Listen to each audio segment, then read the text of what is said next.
আছেন তারা মায়ের বেশে। কথায় বলে মা না ডাকলে যাওয়া হয় না।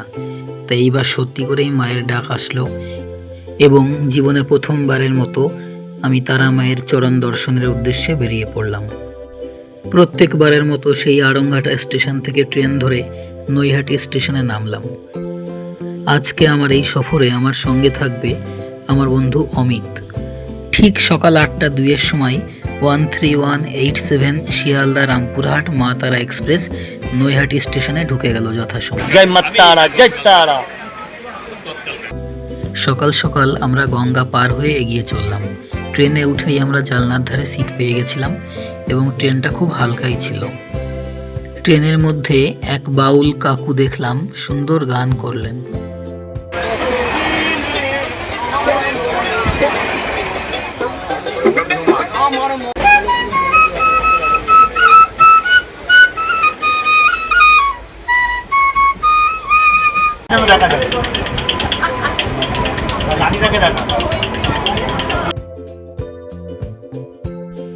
তারাপীঠ রোডে প্রায় বেশিরভাগ মানুষই নেমে গেল ট্রেন থেকে।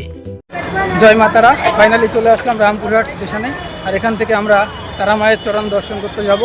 তো পুরো ভিডিও দেখতে সঙ্গে থাকুন। নমস্কার দর্শক, আমরা চলে এসেছি রামপুরহাট স্টেশন, আর আমরা যাচ্ছি তারাপীঠ মায়ের দর্শন করতে। চলুন যাওয়া যাক তারাপীঠ। তো রামপুরহাট স্টেশনের বাইরে বেরিয়ে এসেছি। এবার এখান থেকে টোটো ধরবো এবং কিভাবে যাব, কোন গাড়িতে যাব, সমস্ত কিছু আপনাদের সঙ্গে শেয়ার করব। পুরো ভিডিওটা দেখুন, স্কিপ না করে দিয়ে, আর সমস্ত তথ্য এই ভিডিওয়ে পাবেন। থ্যাংক ইউ লেখা এটা দিয়ে বেরিয়ে যাচ্ছি আমরা।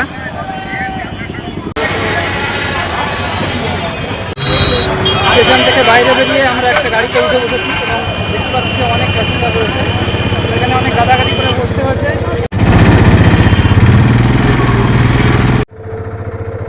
একটা গাড়ির সামনে বসে ঝুলতে ঝুলতে অনেক কষ্টে যাচ্ছি। আর তারপরে ঢোকার আগে একটা গেট পড়ে, সেই গেটটা আমি সবাইকে দেখিয়ে দেবো।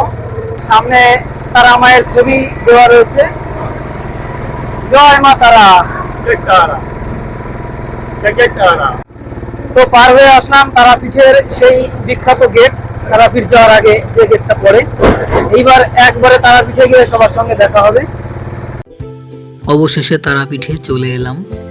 তারাপীঠ জায়গাটি বেশ জমজমাট এবং আশেপাশে প্রচুর থাকার এবং খাওয়ার জন্য হোটেল আপনি বিভিন্ন বাজেটের মধ্যে পেয়ে যাবেন। 500 টাকা থেকে শুরু করে বিভিন্ন মানের হোটেল আপনি এখানে সহজেই পেয়ে যাবেন। আমার পিছনে দেখতে পাচ্ছেন সমস্ত দোকানপাট। এখানে সব পুজো দেওয়ার সামগ্রী পাওয়া যায়।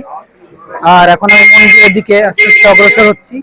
আর দেখতে পাচ্ছি দুপাশে সব দোকানপাট, আর পুজো দিয়ে অনেকে ফিরে আসছেন।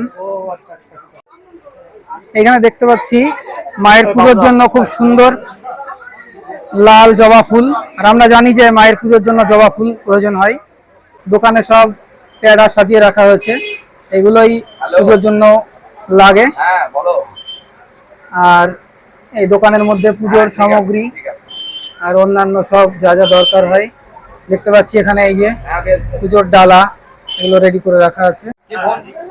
সিঁদুরের কৌটো, ধূপ, ধূপকাঠি, ডালা এবং এই যে এখানে কাপড়, অন্যান্য সামগ্রী, মা তারার ছবি, শাড়ি, সমস্ত কিছু কিন্তু দোকানে আমরা দেখতে পাচ্ছি। তো তারাপীঠের মায়ের মন্দিরে আসার পথে এরকম অনেক দোকান আমরা দেখতে পাবো, যে দোকানগুলিতে কিন্তু সব পুজোর সামগ্রী আপনারা পেয়ে যাবেন। দেখাবো সম্পূর্ণ ডালাটা কিভাবে তৈরি হয়। তারাপীঠ মন্দিরের আশেপাশে প্রচুর দোকান পাওয়া যায় যেখান থেকে ডালি তৈরি করে দেয়।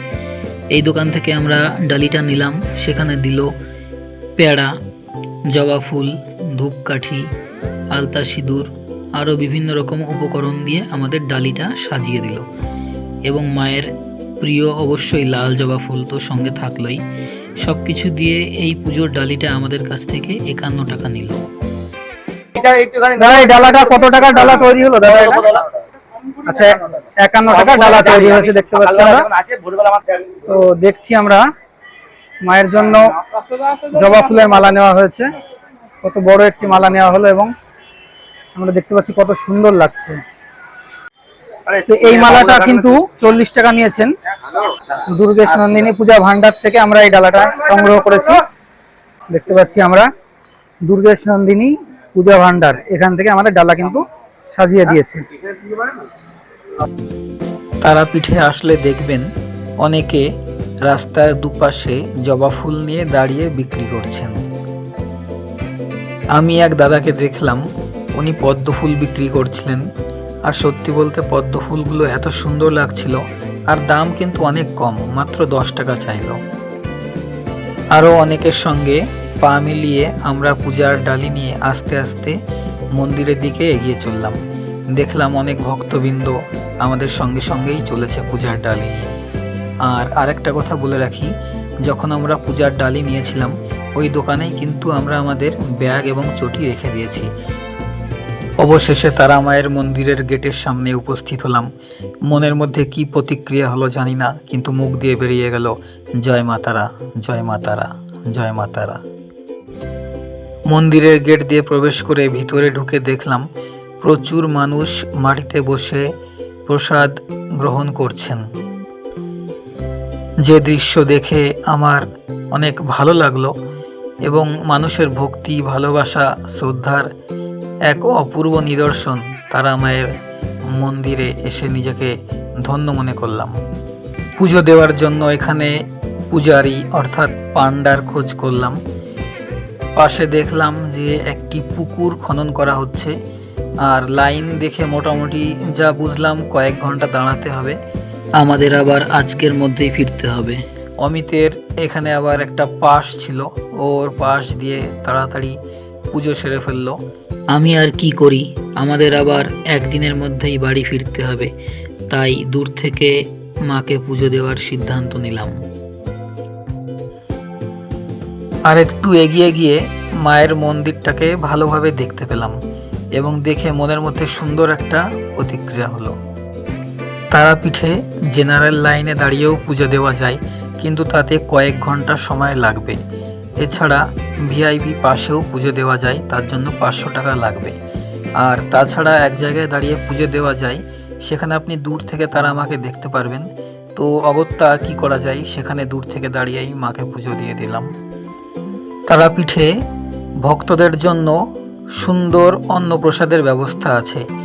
আমিও সেই অন্নপ্রসাদ গ্রহণ করলাম মাটিতে বসে 8-10 জন মানুষের সঙ্গে। খুব ভালো লাগলো। ছিল একটা তরকারি, ডাল, ভাজা, একটা মিষ্টি, পায়েস, এইসব খুব ভালো লাগলো। প্রথমবার তারাপীঠে আসতে গিয়ে আমি যে ভুলগুলো করেছি, আমি চাই না সেই ভুলগুলো আপনাদের হোক। তাই যারা একদিনের মধ্যেই পুজো দিয়ে বাড়ি ফিরতে চান, তারা মা তারা এক্সপ্রেস না ধরে সকাল 6:05 গণদেবতা এক্সপ্রেস হাওড়া থেকে ধরে মোটামুটি 10টার দিকে পৌঁছে গিয়ে পুজোর জন্য লাইন দিয়ে কয়েক ঘন্টার মধ্যে পুজো সম্পন্ন করে ফেলতে পারবেন।